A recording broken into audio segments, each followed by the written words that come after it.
नमस्कार। ABN news में आपका बहुत बहुत स्वागत है और मैं हूं सुरेश झा। दिल्ली के मुख्यमंत्री अरविंद केजरीवाल की कथनी और करनी में बड़ा फर्क है और वो ये है कि अरविंद केजरीवाल कहते कुछ है, करते कुछ है। उसका खामियाजा दिल्ली वालों को भुगतना पड़ता है। आपको याद होगा, दिल्ली के मुख्यमंत्री अरविंद केजरीवाल ने बड़ा ही महंगा प्रोजेक्ट लेके आए थे, वो था मोहल्ला क्लिनिक का। उन्होंने हर इलाके में, हर नुक्कड़ में मोहल्ला क्लिनिक खोला था। मकसद था कि आम आदमी को वहीं इलाके में सुविधाएं मिल जाएगी, डॉक्टर की सुविधा मिल जाएगी, उसको अस्पताल के लिए भटकना नहीं पड़ेगा। लेकिन कोरोना के दौरान जिस तरीके से सरकारी सिस्टम की जो पोल खुली है, खासकर अस्पतालों की जो पोल खुली है, ऐसे में जो मोहल्ला क्लिनिक था उसको जो सदुपयोग जो होना था वो नहीं हो पाया। मोहल्ला क्लिनिक की हालत आज जो दिल्ली के अंदर है वो किसी से छिपी नहीं है। आज मोहल्ला क्लिनिक सिर्फ नाम के रह गए, जिस पर अरविंद केजरीवाल ने जनता का पैसा यानी करोड़ रुपए फूंक दिए थे, लेकिन आज वही मोहल्ला क्लिनिक सिर्फ नाम के रह गए। आपको याद है, कोरोना के दौरान जिस तरह से दिल्ली पुलिस कर्मियों ने जो शहादत दी थी, जो शहीद हुए थे, उन पुलिस कर्मियों को अभी तक उनका जो 1 करोड़ रुपये धनराशि थी, मुआवजा राशि थी, वो नहीं मिल पाई है। करीब 77 पुलिसकर्मी हैं। अगर वही पैसा जो मोहल्ला क्लिनिक पर लगाया गया था शायद आज पुलिसकर्मियों को मिल जाता तो शायद बात कुछ और होती। आज इस विषय पर हमारे साथ बातचीत करने के लिए मौजूद हैं दिल्ली पुलिस महासंघ के अध्यक्ष हैं वेद भूषण। आइए इनसे बातचीत करते हैं। भूषण साहब का बहुत बहुत स्वागत है हमारे चैनल में। भूषण साहब, मोहल्ला क्लिनिक बड़ा मेगा प्रोजेक्ट था अरविंद केजरीवाल का कि उन्होंने यही कहा था कि दिल्ली के हर इलाके में मोहल्ला क्लिनिक खोला जाएगा जहां पर लोगों को सुविधाएं मिलेगी। लेकिन मोहल्ला क्लिनिक की स्थिति आज देख रहे हैं कि क्या है स्थिति। देखिए, किसी भी वेलफेयर स्टेट का काम है कि तमाम जितने भी नागरिक हैं सबको समान निगाह से देखना, उनके लिए वेलफेयर की स्कीम चलाना, चाहे वो पुलिस वाले हों चाहे दूसरे डिपार्टमेंट वाले हों। परंतु जिस तरह से दिल्ली के अंदर छीछा लेदर हुई है पुलिस वालों की और कोर्ट तक हम लोगों को जाना पड़ा है, तो ये मजबूरी थी। हमें कोई शौक नहीं है कि कोर्ट में जाकर अपना टाइम खराब करें और कोर्ट में लिटिगेशन करें। अब आपने मोहल्ला क्लिनिक का नाम लिया, मैं चूँकि दिल्ली में ही रह रहा हूँ, आज भी दिल्ली में हूँ रिटायरमेंट के बाद में, मैंने कोई मोहल्ला क्लिनिक इतना ऑपरेशन नहीं देखा कि वहाँ जीवंत हो और लोगों को दवाइयाँ मिल रही हों, बड़ी अच्छी लोग तारीफ कर रहे हों। एक ऐड करना, एक प्रोजेक्ट करना एक अलग बात होती है। जिस तरह से ऐड किए गए हैं वो बिल्कुल नेकेड आइज से हम देखते हैं, सड़कों पर देखते हैं, बसों के ऊपर ऐड लगे हुए हैं। यदि वही पैसा वेलफेयर स्कीम्स के अंदर लगाया गया होता, जैसा वायदा किया था दिल्ली सरकार ने कैबिनेट में पास किया था कि 1-1 करोड़ रुपए पुलिस कर्मियों को दिए जाएंगे जो कोविड के कारण ड्यूटी पर उनकी डेथ होंगी। परंतु जो सबसे पहला केस था अमित राणा का, वो भी आज तक बस्ता खामोश में पड़ा हुआ है, उसमें आज तक कोई कार्रवाई नहीं की गई है। और कोर्ट ने पूछा है, 4 वीक का टाइम दिया है कि अब तक उसमें क्यों कार्रवाई नहीं हुई, तो अपना रिप्लाई जवाब दें। तो इस तरह के बड़े बड़े वायदे करके कहना और फिर निकल जाना, तो जनता का विश्वास इससे उठ जाता है। तो इस तरह के वादे ना ही किए जाएं, पब्लिक डोमेन में लाए जाएं तो ज़्यादा अच्छी बात है। उसकी बशर्ते ज़मीन पर काम किया जाए। फ्री में बांटना कोई बुरी चीज़ नहीं है, गरीब आदमी की ज़रूर मदद की जानी चाहिए, हम इससे बिल्कुल इत्तेफाक रखते हैं। परंतु साथ में इन चीज़ों का ध्यान रखा जाए कि कहीं उसकी वजह पर कहीं डेवलपमेंट ना रुक जाए।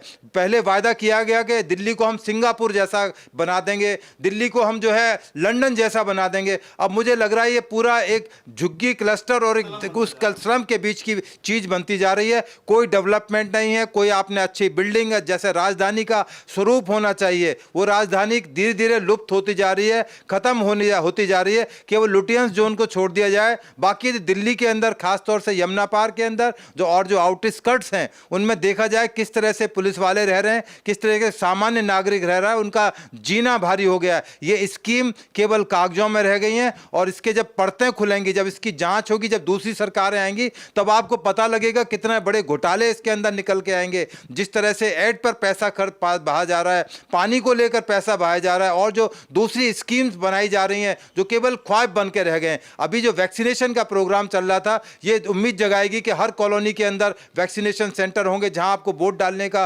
अधिकार होगा, वहां आप जाकर वैक्सीनेट करा सकते हैं। मेरे ऑफिस के पीछे वैक्सीनेशन सेंटर है, अभी तक वहां पर एक भी वैक्सीन नहीं लगी है। अभी पूरी दिल्ली इंतजार कर रही है। तो कितने टाइम तक लोगों को चला जाएगा। और पुलिस वालों को जिस तरह से हम डिसिप्लिन फोर्स के आदमी रहे, हमें झूठे वायदे करके हमें ना बहकाया जाए, हम आपके बहकाए में नहीं आने वाले हैं। परंतु ये आपके ऊपर एक दोष है और आपकी जिम्मेदारी थी, आपने अपनी जिम्मेदारी से भागे हैं और आपने पुलिस डिपार्टमेंट को धोखा नहीं दिया, तमाम सिस्टम को आपने धोखा दिया। जो आपकी सुरक्षा करते हैं, जो आपके साथ 24 घंटे हमारे दिल्ली पुलिस के आदमी रहते हैं, वो आपके बारे में क्या सोचते होंगे, आप इस बारे में सोचिएगा एक बार। वेदभूषण जी, जो मोहल्ला क्लिनिक था, शुरुआत अच्छी की गई थी कि मोहल्ले में ही आपको सारी सुविधाएं मिल जाएगी, लेकिन एक मुख्यमंत्री का पद जो होता है बहुत ही संवैधानिक होता है। मुख्यमंत्री के मुंह से निकली बात जो है, एक कहते हैं कि लोग उस पर भरोसा करते हैं। जो मोहल्ला क्लिनिक पे जो खर्च किया गया, जनता का पैसा करोड़ों रुपये जो उस पर बहाए गए, आज अगर वही पैसा जो दिल्ली पुलिस के जो कर्मी कोरोना काल के दौरान जो काम करते शहीद हुए हैं, तो क्या वो पैसा उनको दिया नहीं जा सकता था?